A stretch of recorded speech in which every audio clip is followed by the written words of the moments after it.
c'est une invention assez, c'est une révolution, on peut dire, si on qualifie, c'est une révolution scientifique.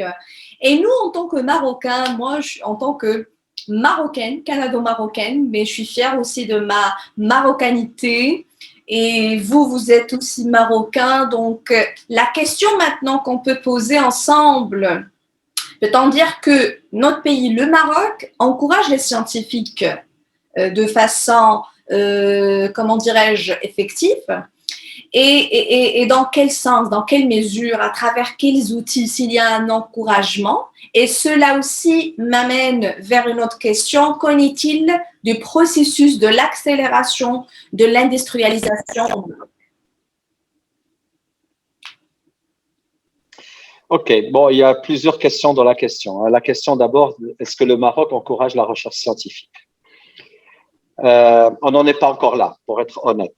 D'accord. On n'est pas le Maroc, par exemple. J'ai vu un reportage hier d'un grand complexe touristique qui a été financé par les Qataris, 500 millions de dollars sur plusieurs dizaines ou une centaine d'hectares à Tanger, et c'est fabuleux pour le tourisme. D'accord. Donc les gens investissent dans la pierre. Ils n'investissent pas dans le savoir-faire. Le monde arabe est en retard par rapport à ça. Donc ça, d'une manière générale. On a des moyens financiers extraordinaires, on a des cerveaux, on a des hommes, on a des jeunes qui ont soif de savoir, qui ont soif de connaissances et de faire de progresser la science, la recherche, etc. Mais la mentalité générale des dirigeants, d'une manière générale, dans le monde arabe, n'est pas du tout sur le développement de la recherche scientifique.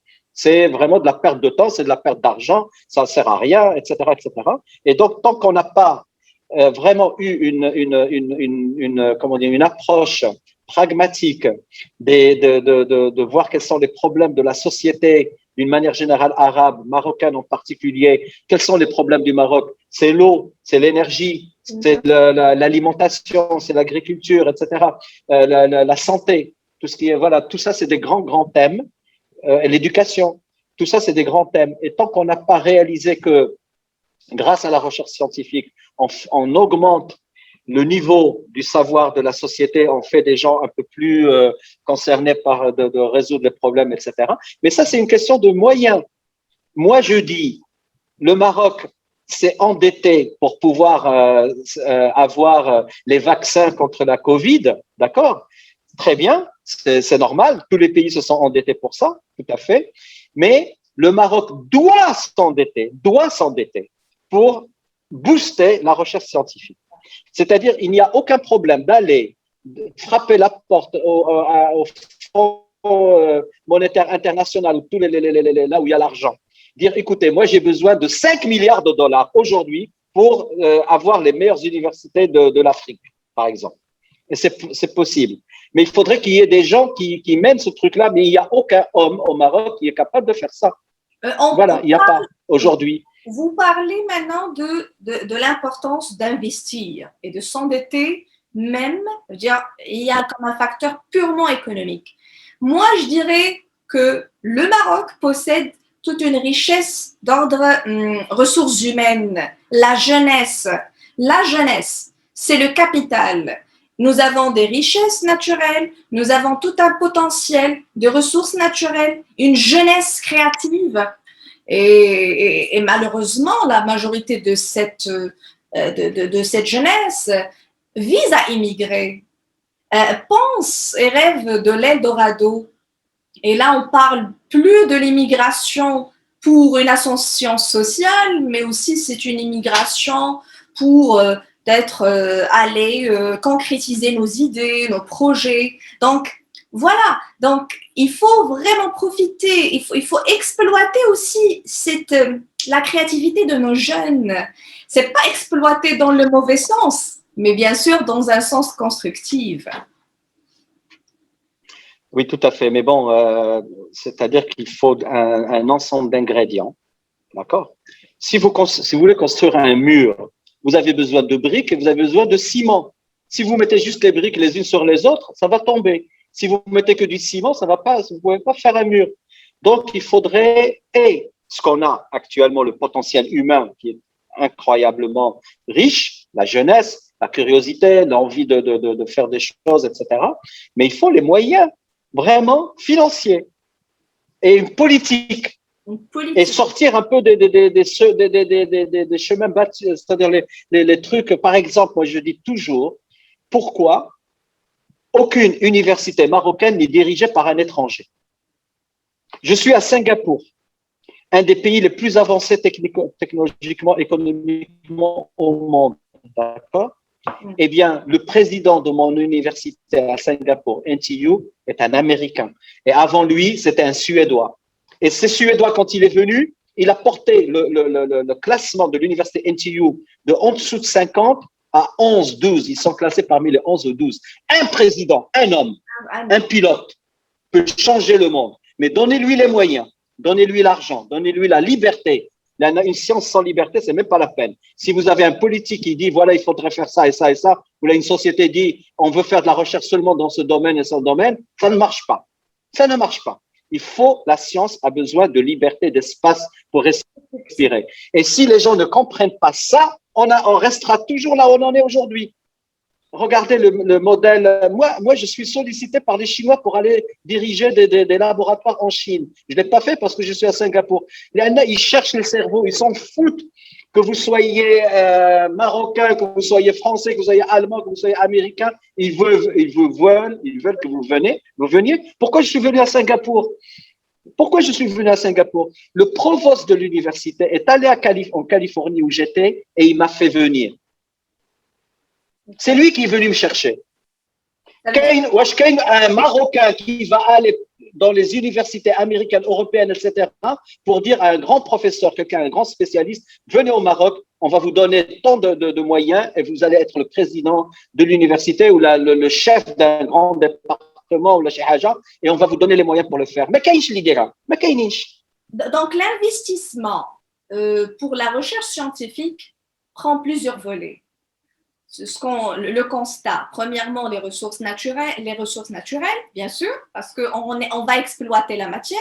Les ressources humaines, ça veut dire l'esprit qui va diriger, une bonne gouvernance locale, nationale, et aussi comment on va faire le transfert de savoir, chose qui est très connue aussi au Canada, en Amérique du Nord.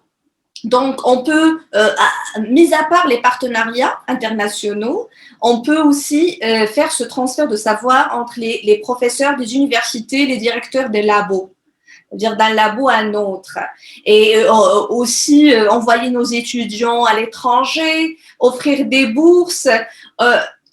Vous savez, Monsieur Rachid, dans mes débats aussi en tant que conférencière ou quand je donne un cours à l'université, donc l'idée c'est d'inciter les étudiants, les jeunes à sortir, à aller vers l'autre, découvrir l'étranger, découvrir les autres pays, voyager, parce que c'est une école, c'est un apprentissage. Et comme ça, je vais aussi servir mon pays. C'est cette expérience. C'est cette expérience. Écoutez, c'est tout à fait ça. Moi, quand j'ai été invité par California Institute of Technology, Caltech, en 2000, d'accord? J'étais arrivé, c'était au mois de début septembre, d'accord? Et même pas un mois après, il y avait la grande cérémonie des remises des prix, des diplômes, graduation, d'accord? Et donc, on m'a dit, Monsieur Yazami, professeur Yazami, vous êtes invité. On m'a donné le costume. J'ai eu le costume des cérémonies et je suis allé au premier rang avec le provost, les professeurs, etc., pour assister à la remise des diplômes. Et à ma grande surprise, eh bien, j'ai constaté qu'au moins 30% des lauréats étaient asiatiques. Et parmi les Asiatiques, il y avait une grande majorité, 80% parmi les Asiatiques, c'est des Chinois. Très bien. Bon, très bien. J'ai dit, les Chinois, ils sont très, très, très intelligents. Qu'est-ce qu'ils font? Il n'y a pas besoin d'être Einstein. Vous avez le classement des meilleures universités du monde qui est publié chaque année. Vous prenez les 10 meilleures universités et vous prenez les meilleurs étudiants de la Chine et vous les envoyez là-bas, vous leur donnez les moyens. Et voilà, et comme ça, vous créez un socle scientifique, technologique à partir des meilleures universités. Et donc, tout le monde y gagne. Les universités américaines, elles ont besoin de chercheurs, de main-d'œuvre. Voilà, donc c'est de la main-d'œuvre, de la recherche. C'est pas péjoratif.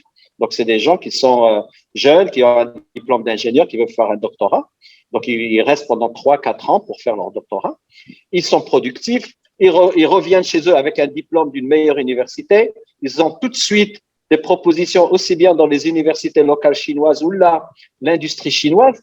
Et comme ça, moi, comme je discute avec mes clients ou là, mes partenaires chinois, en face de moi, j'ai des gars, des Chinois qui ont des diplômes de Harvard, de Princeton, de Caltech, de MIT, des meilleures universités américaines. Et on parle à égalité, c'est-à-dire ils ont un niveau tel, vous ne pouvez pas leur raconter n'importe quoi. Ils ont un très, très bon niveau. Et ce modèle-là, je dis, le Maroc a commencé à le faire déjà dans les années. Moi, je suis allé en France en 72.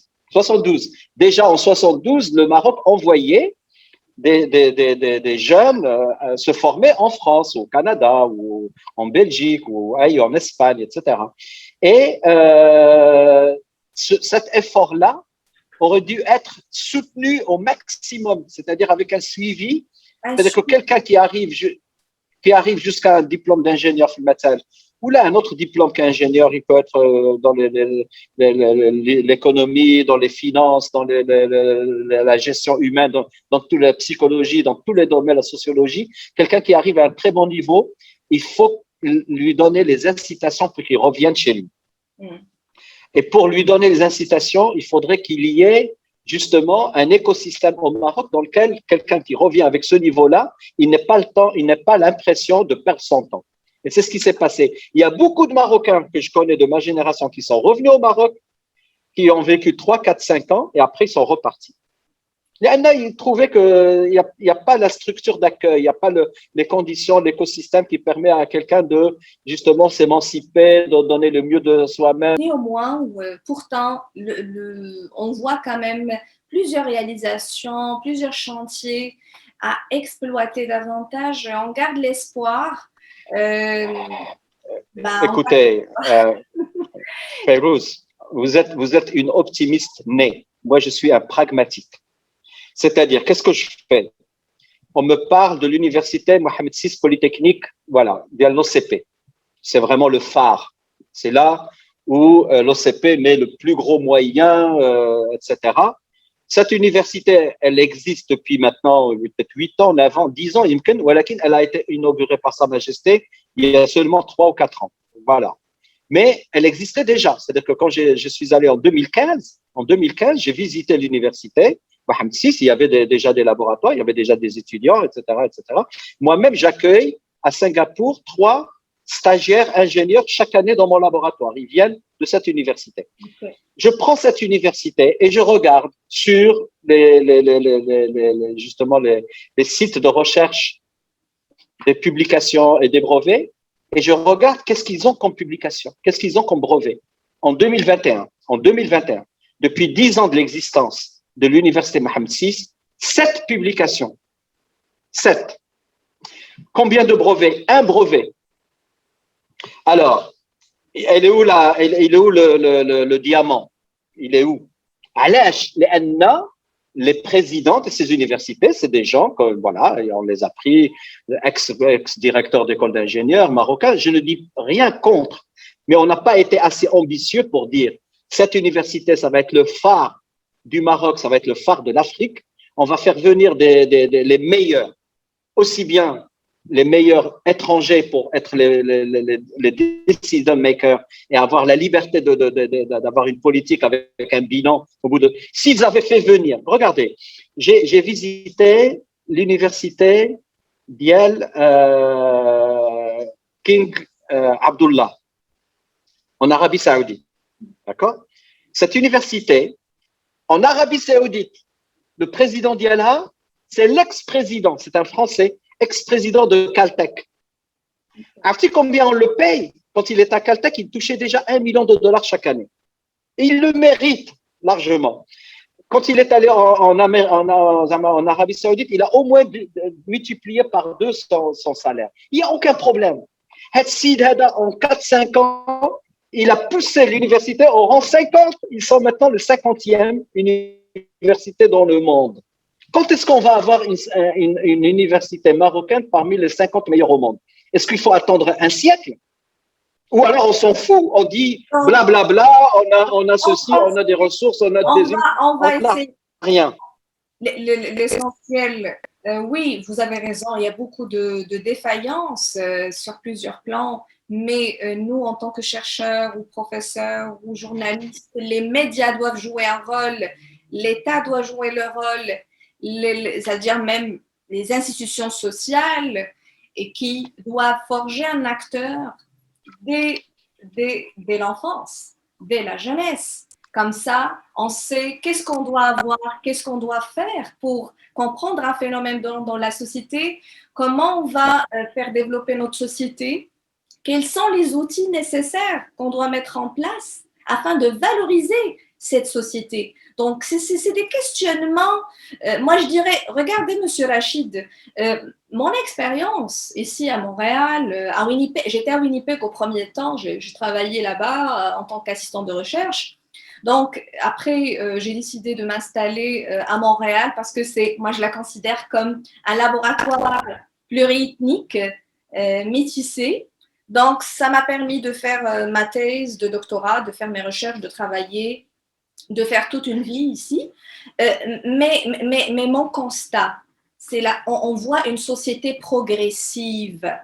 Donc, cette notion de progression, c'est dans tous les jours, hein, de tous les jours, pardon, dans la vie quotidienne de tous les jours, hein, à travers les actes citoyens, à travers les recherches, les innovations, les mesures déployées par la société civile, par l'État, par le citoyen lui-même, donc même par les médias.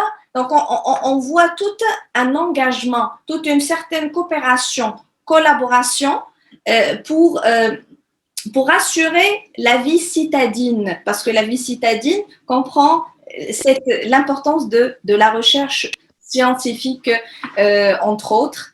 Donc, voilà, donc c'est aussi c'est un exemple concret. Et voilà, premièrement, je vous félicite quand même pour tout ce que vous avez fait, pour vos réalisations. Et vous êtes l'invité permanent. Vous vous considérez invité permanent, monsieur Yazami? C'est vrai que c'est un concept que j'ai développé pareil. Ça a commencé quand j'étais un gamin dans les ruelles de Fès, qu'on appelle Droubet de Fès, là où j'ai grandi.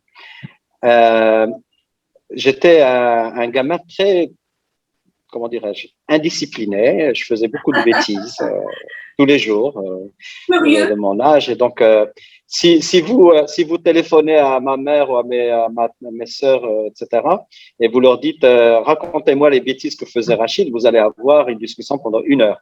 Donc, je faisais beaucoup de bêtises, c'est normal pour mon âge, 7-8 ans, etc. Et donc, on appelle ça shtoni, tachetanit, shtoni, voilà. Voilà, donc shtoni. Donc, ce que j'ai constaté, c'est que autant, par exemple, je suis dans le patio dans notre maison à Fès, en train de jouer ou de faire beaucoup de bruit avec mes cousins, mes frères et sœurs, etc. On frappe à la porte, on ouvre et on voit une dame qui vient rendre visite à ma mère. D'accord? Eh bien, j'appelle ma mère vient l'accueillir, bien sûr, l'invite à s'asseoir, elle amène le plateau pour faire du thé à la menthe, des petits gâteaux, etc. Dès qu'on avait une personne en dehors de la famille qui vient, eh bien, on se calme. On devient plus discipliné, on fait moins de bruit, on respecte. Voilà. Donc ça, c'est le respect de l'invité. La politesse, madame, est-ce que vous avez besoin de quelque chose? Et c'est parce que j'ai ce comportement-là, très gentil, très doux, pas trop de bruit, etc., que je peux aller et piquer un gâteau et marliba ou un macabre sans que ma mère ne m'engueule, ne me dise, Rachid, non. Elle n'osera pas. Devant l'invité, elle ne va pas dire, je vais empêcher mon fils de prendre quelque chose. Donc, il y a la présence d'un invité ou quelqu'un de l'extérieur fait que notre comportement change. Premièrement. L'invité lui-même ou elle-même, cette dame, elle se comporte aussi d'une façon très, très polie, très posée. Lalla, kulchi adab, kulchi. Mais je dis, mais c'est extraordinaire, c'est une magie. Cette dame-là vient et tout d'un coup, le comportement dans la maison change. Aussi bien le nôtre que le sien. La sienne. Wow. Voilà. Et donc, j'ai dit pourquoi je n'appliquerais pas ce principe-là de me considérer partout où je suis comme quelqu'un d'invité, c'est-à-dire même chez moi, à la maison, je suis invité chez moi, je ne suis pas le chef de la famille qui commande, etc. Je me comporte comme un invité et donc je suis très poli, très calme, et je ne dis pas des choses méchantes. Et donc ça, c'est vrai, ça m'a énormément aidé. D'abord, tous les week-ends, quand j'étais collégien, j'allais chez moi, un de mes cousins, chez lui, dans sa famille. Je passais donc je pense le samedi et dimanche, donc le vendredi soir, le samedi et dimanche à Andou, et le lundi, je reviens au collège, d'accord? Et la mère de mon cousin, quand elle parlait de moi à ma mère, ça se dit là, Rachid, voilà, il est très très bien. Donc moi j'étais très fier, et ma mère était très fière que je me sois bien comporté chez les gens qui m'ont invité chez eux. Ça a forgé une sorte de philosophie de la vie, de comportement, de façon. Et donc, quand j'ai quitté le Maroc pour la première fois à l'âge de 18 ans et demi, que je suis allé faire les classes préparatoires des écoles d'ingénieurs à Rouen, pour la première fois, je quitte le Maroc pour vivre en France, eh bien, j'ai compris qu'il fallait que je m'intègre d'une certaine manière. Sinon, ça n'ira pas. La première chose, j'avais toujours un tout petit peu, un certain nombre d'atouts. Je joue au football, donc je suis footballeur. Donc voilà. Et donc déjà le fait que je puisse jouer au foot et être donc un peu le buteur des équipes, etc. Après chaque repas de midi, il y avait un match de foot. Il y avait tous les lycéens qui faisaient la haie autour et ils disent Rachid va jouer, etc. Voilà. Donc ça c'est déjà par le sport, il y a eu une intégration parce que je suis devenu un peu populaire. Et la deuxième chose, c'est effectivement en étant en France, je suis pas au Maroc, je suis un invité. Je suis chez eux, donc je respecte leurs coutumes, je respecte leurs manières. Voilà. Donc, le concept d'invité permanent m'a permis de passer à travers tout ce que les difficultés dont j'entends parler, dont vous-même, à travers les recherches que vous faites dans le domaine de l'immigration, les problèmes, il y a le hijra, il y a le ghorba, il y a le racisme, il y a la différence, les problèmes, l'islamophobie. Donc, c'est comme… L'islamophobie. Donc, on peut considérer que cette notion de l'invité permanent ou l'invité désiré, bien accueilli, on peut aussi l'appliquer dans plusieurs situations en confrontant, bien sûr, ou en affrontant des situations un peu difficiles pour assurer une belle… Moi, je dis, ça a marché avec moi jusqu'à aujourd'hui. D'accord? Je suis à Singapour. Je suis dans un pays qui n'est pas le Maroc. Je me comporte comme un invité chez mes amis singapouriens. Ils le comprennent. Ils me le rendent très, très bien. Voilà. Pas plus tard qu'hier. Une dame qui a une très bonne position à l'université, Nanyang, est venue me voir dans mon entreprise parce que j'ai besoin de conseils. Elle est singapourienne, elle connaît très, très bien le milieu de Singapour et tout. Vous savez ce qu'elle m'a dit? Elle m'a dit, Rachid, moi, j'ai un plein temps avec l'université, mais je peux travailler pour vous en tant que volontaire pendant les heures où je suis libre, etc., le week-end, etc. Si vous avez besoin, je veux travailler pour vous. C'est extraordinaire. Cette dame, je lui ai rien demandé, je lui ai demandé juste des conseils. Et à travers les discussions qu'on a eues ensemble, elle s'est proposée spontanément de travailler pour moi en tant que conseillère Et aujourd'hui, elle m'a envoyé un SMS en me disant, est-ce que tu veux que je rédige pour toi une description d'un poste? Je cherche un ingénieur. D'accord? Et pour chercher un ingénieur, il faut une description, ce qu'on appelle le job description. D'accord? Donc, elle me propose de faire ça. Et je vais lui dire, bien sûr, s'il te plaît, fais-le pour moi, elle va le faire. Donc, pour vous dire, la notion Hadi, non seulement vous évite d'avoir les écueils, d'y être voilà, loin de chez soi, de sa famille et tout, vous évite justement les problèmes, le racisme et tout, ça vous permet de vous intégrer parce que quelqu'un à qui vous dites, je suis votre invité, lui se comporte comme quelqu'un qui vous accueille.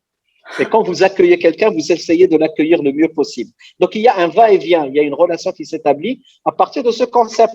Et alhamdoulilah, j'ai maintenant 68 ans, je ne me plains pas d'avoir, depuis l'âge de 18 ans jusqu'à maintenant, donc ça fait 50 ans que j'ai quitté le Maroc à peu près, d'accord? Eh bien, je ne me plains pas d'avoir eu des grosses difficultés dans ma vie par rapport à l'intégration, le racisme, voilà.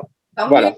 Donc, moi, je vous parle de ce modèle-là, de l'invité permanent. Il faudrait le creuser, peut-être faire une recherche dessus, etc., au niveau psychologique, et voir comment ça peut s'appliquer à d'autres personnes s'ils veulent l'appliquer dans leur vie quotidienne et voir comment leur vie peut s'améliorer d'une façon très, très simple. Le principe important, le plus important, c'est minimiser l'énergie.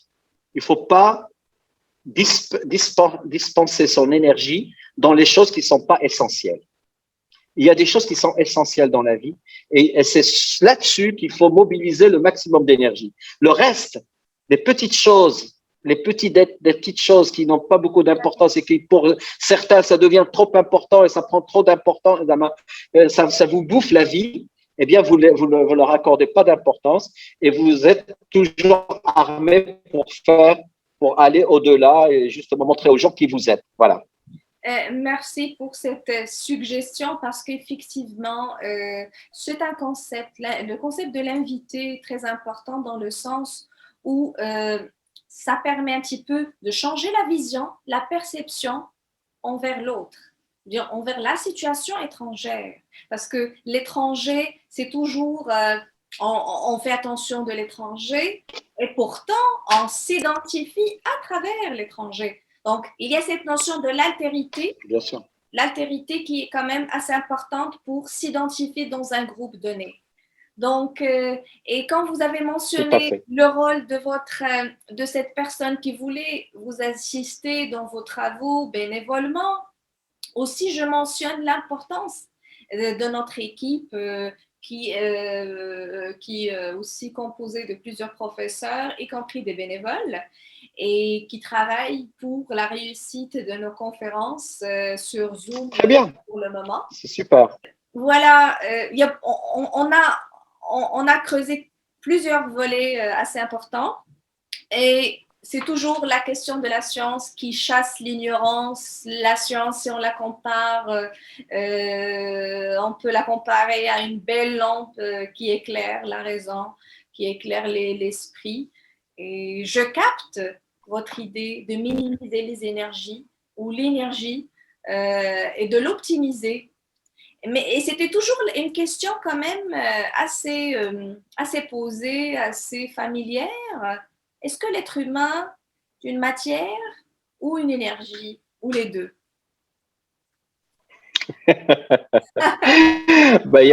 Depuis Einstein, on sait que l'énergie, c'est la matière et la matière, c'est l'énergie. Donc, bon, ça, c'est la formule E égale MC2, vous la connaissez, tout le monde la connaît. Donc, il y a une relation entre l'énergie et la masse, d'accord? Donc, bon, c'est vrai que bon, les questions qui se posaient à la fin du 19e siècle, au début du 20e siècle, aux physiciens, etc., c'est de savoir si les particules élémentaires, les électrons, etc., si c'est des vraies particules de matière ou de l'énergie. Mais il y a une dualité. Il y a la dualité, c'est-à-dire on peut avoir une approche vibrationnelle de la matière, donc voilà, et aussi une approche plus, disons, liés aux matériaux, à la matière, les quarks, les protons, les neutrons, etc., qui ont un poids, donc ils ont une masse, pardon, ils ont une masse. Donc à partir du moment qu'on définit la masse, c'est lié à la matière. Et donc voilà, il y a les deux, ça va ensemble. Et donc, cette dualité, ça a été une des grandes révélations, bien sûr, du début du XXe siècle. Et maintenant, bon, ben, on voit autre chose. Donc, dans l'espace, il y a les trous noirs, il y a toute cette énergie qui est absorbée, voilà, quel va être le devenir de l'univers et plus petit, à plus petite échelle, le devenir de la Terre, de notre planète, qu'on a surexploité, qu'on a abusé et qui est maintenant malade. Est-ce que l'humanité va prendre conscience du mal qu'on a fait, enfin, les générations depuis le 19e siècle, depuis la révolution industrielle, la première révolution industrielle jusqu'à maintenant? On a surutilisé les ressources, on a pollué les océans, on a pollué on a déforesté, etc.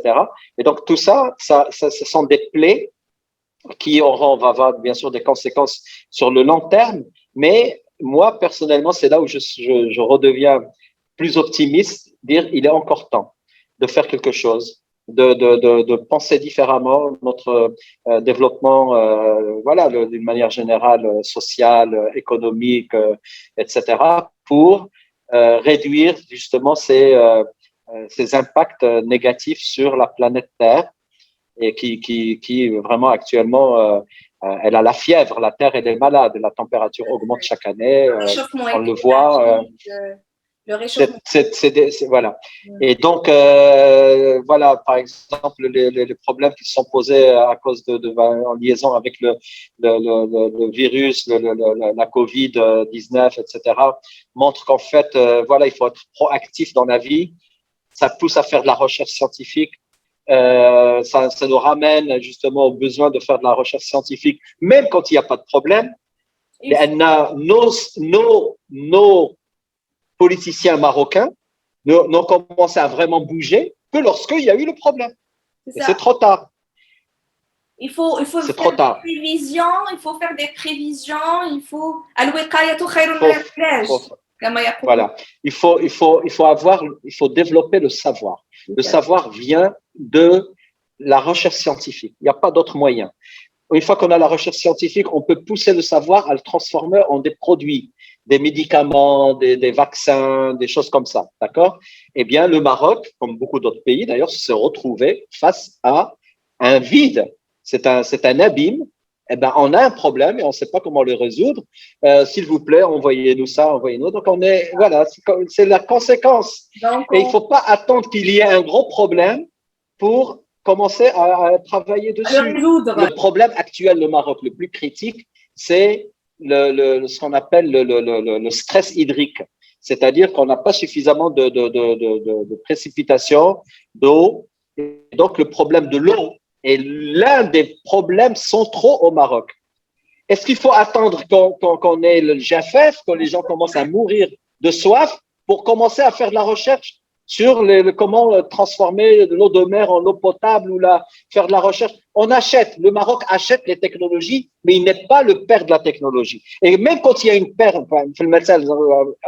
modestement, quand il y a des avancées technologiques, d'abord charger une batterie en 10 minutes, le Maroc ne bouge pas. Les gens ne bougent pas. Ils attendent que ça vienne de Chine, que ça vienne d'Europe ou des États-Unis, ils vont l'intégrer. Donc c'est adressé aux instances responsables. Il y a les instances, il n'y a rien à attendre aujourd'hui des instances politiques marocaines. Rien. Je le dis, avec tout le risque que je prends, je le dis, il n'y a rien à attendre. Ils doivent même les gens qui sont au plus haut niveau, ce pas des gens qui prennent des décisions. Vous imaginez un responsable marocain de la recherche scientifique, de l'enseignement, etc., aller frapper la porte du Fonds international ou de monétaire international ou d'autres banques de développement, etc., pour leur dire, écoutez, nous avons besoin de booster notre recherche scientifique au Maroc, j'ai besoin de 2 milliards de dollars, prêtez-les-nous. Donnez-nous 2 milliards de dollars. Il n'y a aucun Marocain qui puisse faire ça. Mais qu'est-ce et c'est ce qu'il faut faire. Probablement, Monsieur Rachid, le problème réside aussi, bah, dans plusieurs cas, c'est le responsable, mais aussi l'équipe qui accompagne ce responsable. C'est un autre problème aussi d'ordre. Oui, mais il y a d'abord à définir une politique. Il faut définir une politique. Ouais. Quels sont les besoins? Moi, je suis très concret, très pragmatique. Très pragmatique.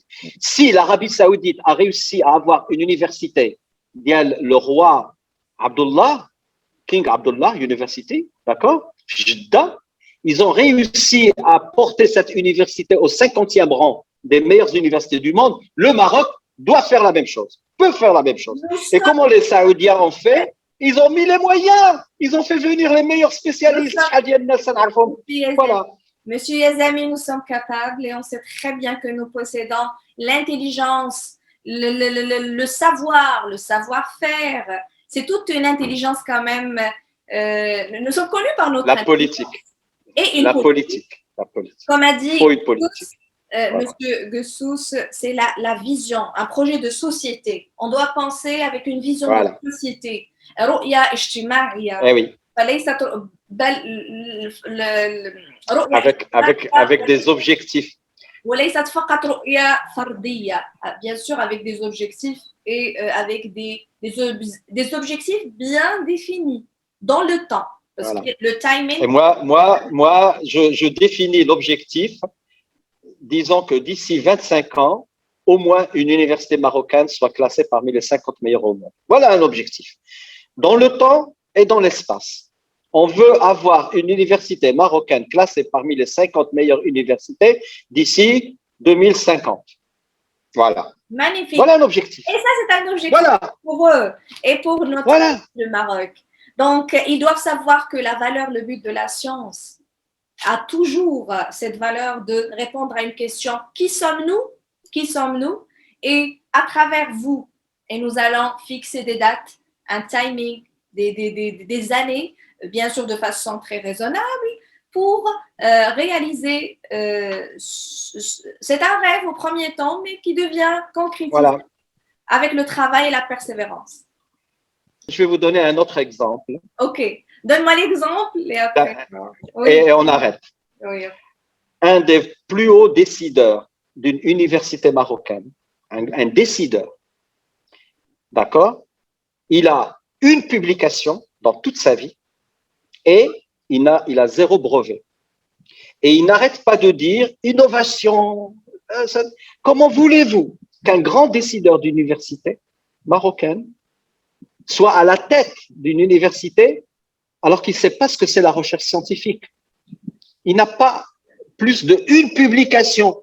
Et cette publication, elle est dans une petite université américaine avec laquelle il a publié. Comment voulez-vous que… Voilà le problème du Maroc. C'est qu'on a des gens qui sont nommés parce qu'ils ont des compétences dans un domaine, mais on extrapole leurs compétences pour les mettre à la responsabilité d'université. D'accord? Mais c'est pas des gens, on ne peut pas, ça s'improvise pas.